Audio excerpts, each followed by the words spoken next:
मैं अमित तिवारी, सहायक अध्यापक Hindi, study point inter college Khairabad Sitapur. मैं आप सभी को हिंदी साहित्य की 100 महत्वपूर्ण रचनाएं जो प्रतिवर्ष परीक्षा में पूछी जाती हैं उनसे संबंधित आपको जो महत्वपूर्ण रचनाएं हैं वो करा रहा हूँ, जिसमें कुछ रचनाएं मैंने प्रथम भाग में संभवतः आपको 20 रचनाएं करा दी थी।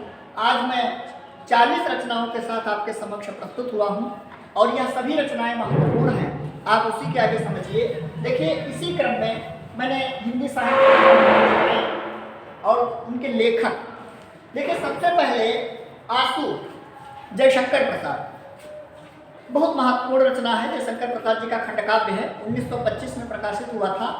इसी में उन्होंने अपने जीवन का संपूर्ण जितने जीवन की उनकी व्यथा थी प्रसाद के, लिखा है। इस करुणा कलित हृदय में अब विकल रागिनी बजती, क्यों हाहाकार स्वरों में वेदना असीम गरजती, आती है क्यों लौट प्रतिध्वनि मेरी, है ना। इस प्रकार से उन्होंने लिखा है। तो उसके बाद आकाशद्यूत जयशंकर प्रसाद जी की कहानी है, बहुत प्रसिद्ध कहानी है। चंपाद्वीप का वर्णन है इसमें। झरना जयशंकर प्रसाद जी की प्रथम रचना प्रथम काव्य संग्रह माना जाता है। गोदान मुंशी प्रेमचंद, हिंदी साहित्य में जिसने गोदान नहीं पढ़ा, मैं समझता हूँ हिंदी साहित्य का ज्ञान उसका अधूरा है। गोदान 1936 ईस्वी में प्रकाशित हुआ था। जयशंकर प्रसाद जी का सुप्रसिद्ध उपन्यास है, जिसमें आप इसको पढ़िए। मुंशी प्रेमचंद जी का डबल उपन्यास है, जिसका प्रमुख पात्र जालपा है। सेवा सदन उपन्यास आप पढ़िए, जिसको पहले बाजारे हुस्न नाम से इन्होंने प्रकाशित कराया था, बाद में उर्दू में, बाद में इसका हिंदी रूपांतरण सेवा सदन नाम से मुंशी प्रेमचंद जी ने किया। रंगभूमि पढ़िए, राजनीति का यथार्थ रूप रंगभूमि में निखर करके सामने आता है। और अगर जायसी को आप पढ़ें भक्तिकाल में, तो इनकी पद्मावत कितना महत्वपूर्ण है। एक महाकाव्य है पद्मावत। रामचरितमानस महाकाव्य की श्रेणी में आता है, गोस्वामी तुलसीदास जी ने लिखा था। रामचरितमानस है ना, कवितावली गोस्वामी तुलसीदास का ही है। और उर्वशी रामधारी सिंह दिनकर, उर्वशी पे इनको पुरस्कार भी मिल चुके हैं कई। कुरुक्षेत्र रामधारी सिंह दिनकर। चंद्रकांता बहुत अच्छा उपन्यास है देवकीनंदन खत्री जी का। और जासूसी उपन्यासकार, तिलिस्मी उपन्यासकार इनको कहा जाता है।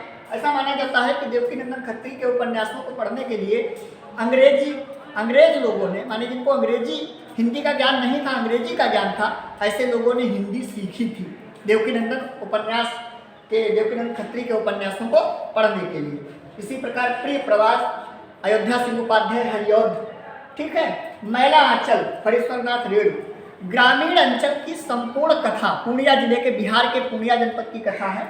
इसमें आप मेरीगंज नामक गांव में प्रशांत नामक पात्र होता है। इसको मैला आंचल आप फणीश्वरनाथ रेणु का उपन्यास पढ़िएगा, बहुत अच्छी रचना है। बीजक कबीरदास जी की रचनाओं का काव्य संग्रह है। कुकर मुत्ता सूर्यकांत त्रिपाठी निराला की रचना है, बड़ी प्रसिद्ध रचना है, जिसमें उन्होंने गेहूं पर गुलाब की विजय सिद्ध की है। कुकुर मुत्ते पर गुलाब की विजय, यवे सुनबे गुलाब क्या हुआ जो पाई तूने खुशबू रंगो आप, इस प्रकार से। और अनामिका पढ़िए, निराला की है, परिमल निराला की है। मृगनयनी वृंदावन लाल वर्मा, यामा महादेवी वर्मा। इसमें सर्वप्रथम महादेवी वर्मा को हिंदी साहित्य में इसी रचना के लिए भारतीय ज्ञानपीठ पुरस्कार प्राप्त हुआ था, संभवतः 1968 में। कवि प्रिया केशवदास की महत्वपूर्ण रचना है। और इनकी एक और रचना है जो शायद मैं इसमें लिखना भूल गया, आप लिख लेना, रामचंद्रिका। रामचंद्रिका के विषय में ऐसा प्रसिद्ध है कि इसकी रचना उन्होंने गोस्वामी तुलसीदास जी की तर्ज पर एक रात में ही रामचंद्रिका लिख डाली थी केशवदास जी ने, है ना। दादा कामरेड यशपाल का उपन्यास झूठा सच, देश विभाजन की त्रासदी पर आधारित उपन्यास है यशपाल का। और सूरसागर सूरदास की है, साहित्य लहरी भी सूरदास की है। इसके अलावा सूर सारावली भी सूरदास की है, देख लीजिएगा। ग्राम्या पंत की रचना है, इधर आइए। मधुशाला हरिवंश राय बच्चन। साकेत मैथिली शरणगुप्त की है, महाकाव्य है साकेत, है ना। कोई राम बन जाए सहज संभाव्य है, राम तुम्हारा चरित्र ही स्वयं काव्य है, और कोई कवि बन जाए यह सहज सरल संभाव्य है। यशोधरा भी गुप्त का है। भारत भारती, इसको अंग्रेजों ने जब्त कर लिया था। भारत भारती एक राष्ट्रभक्ति से ओतप्रोत रचना है, इसको आप पढ़िएगा। जयद्रथ वध खंडकाव्य है गुप्त जी का। क्या भूलूं क्या याद करूं, 4 खंडों में विभाजित हरिवंश राय बच्चन जी की आत्मकथा है। ये प्रथम खंड है, क्या भूलूं क्या याद करूं। इसका दूसरा खंड बसेरे से दूर है। तीसरा खंड 10 द्वार से सोपान तक, है ना। और 4 खंडों में इनकी रचना है, आप देखिएगा। इंदुमती किशोरी लाल गोस्वामी, जिसे हिंदी साहित्य की प्रथम कहानी माना जाता है, माटी की मूर्तें रामवृक्ष बेनीपुरी का रेखा चित्र है, जिसमें ग्रामीण परिवेश के पात्रों को भी इन्होंने सहजता से उभारा है। और ओल्गा से गंगा राहुल शंकरतैन का यात्रा वृत्तांत है। घुमक्कड़ शास्त्र भी राहुल शंकरतैन जी का है। परीक्षा गुरु हिंदी साहित्य का प्रथम उपन्यास माना जाता है आचार्य रामचंद्र शुक्ल के अनुसार, जिसको उन्होंने जिसका प्रकाशन वर्ष 1882 ईस्वी है। और नहुस गोपाल चंद्र गिरधर दास, जो भारतेंद्र हरिश्चंद्र जी के पिता थे, उनकी रचना है नहुस, और ये हिंदी साहित्य का प्रथम नाटक माना जाता है। चिदम्बरा, इस पे सुमित्रानंद पंत को भारतीय ज्ञानपीठ पुरस्कार मिला, और यह पंत की रचना है। तो बच्चों, मैंने आपको ये आज 40 महत्वपूर्ण रचनाएं और इस पे लिख करके आपको समझाई हैं। इन रचनाओं को ध्यानपूर्वक समझिएगा।